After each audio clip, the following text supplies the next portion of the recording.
started this business with my wife and with the help of my friends that have kind of shown me and mentored me along the way that it is possible. So I'm going to do these historic boat tours and ecological tours all around the Savannah area, which has always been a place where I've gone when I come back from deployments or get off work. Me and my buddies, that's what we always do. We go out fishing, we get on the boat, we go down to Savannah around the Tybee area. Just that whole low country area is amazing. The Intercoastal is a beautiful place. That's where I knew that I wanted to show them what I get the opportunity to see.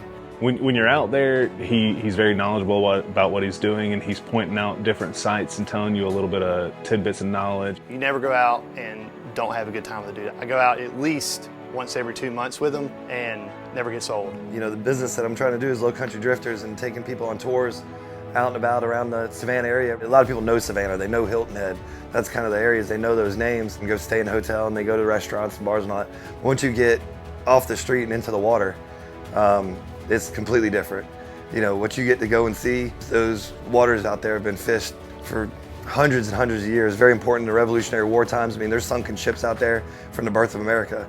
It's an amazing place. For the most part, out there in those marshes in the low country, it's untouched. And to be able to cruise through there and see that is very unique. And people that are not used to that or not from this area, they're missing out if they haven't gone out there. And I guarantee you people that come to Savannah and then leave and they hear about these things, that they're going to want to come back and do it.